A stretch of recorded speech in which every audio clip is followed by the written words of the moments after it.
কে আসো চাও যেতে জান্নাতে, চলে এসো তুমি খোদার পথে।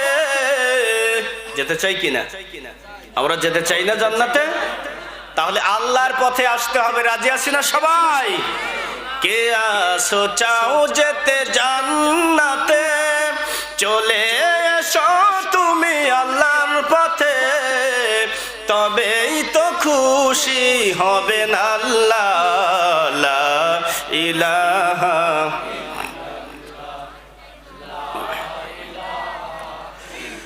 লা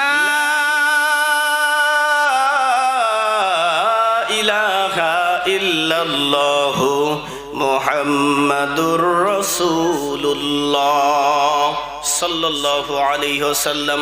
সম্মানিত ভাইরা আমার, ভালো করে শুনুন। এবার রোম সম্রাট দেখে বলল, ঈমানটাই তাদের বড় অস্ত্র বলে। হ্যাঁ, তাহলে সেনাপতি যাও, একজন মুসলমান সৈন্য ধরে নিয়ে এসো, তার ঈমানটা পরীক্ষা করতে চাই। যে আয়াতটা আমি আপনাদের মাঝে নিয়ে এসেছি, আল্লাহ বলছেন জান্নাত তোমাদের দিব, পরীক্ষা দেওয়া লাগবে।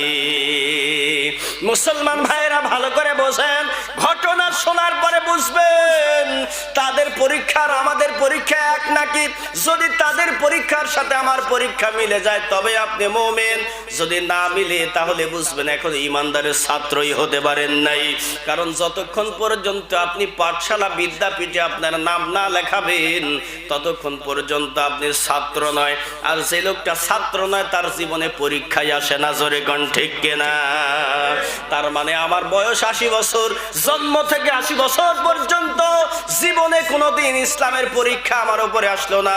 জেল জুলুম হলো না, অত্যাচার হলো না, নির্যাতন হলো না, আমাকে কেউ গালমন্দ করলো না, আমাকে কেউ মারলো না। আমি কিসের মুসলমান? তার মানে দোলাবরা গোলালু, এটা সিদ্ধ করে খাওয়া যায়, ছানা করে খাওয়া যায়, ভাজি করে খাওয়া যায়, গোস্তের সাথে চলে, মাছের সাথে চলে, সব কিছুর সাথে চলে।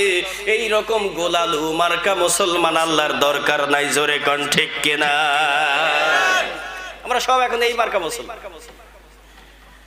বন্ধুগণ আমার ভাইরা, বিশ্বনবী যখন মক্কার প্রান্তরে লম্বা সময় ধরে ছিল তখনও পর্যন্ত রাসূল ছিলেন ভালোবাসার মুকুট। কিন্তু কি হলো যে যখন নবীজি বললেন লা ইলাহা ইল্লাল্লাহু তুফলিহুন, তখনই হয়ে গেলেন খারাপ। তার মানে বুঝতে হবে নবীকে যদি কালিমার দাওয়াত দেওয়ার কারণে খারাপ বলে, তাহলে ওই কালিমার দাওয়াত আমরা দিলে আমাদেরকেও একটা গ্রুপ খারাপ বলা লাগবে। ঠিক কিনা? যদি সবাই বলে আহা কি ভালো, তাহলে বুঝতে হবে ভেজাল আছে আমাদের ভিতরে।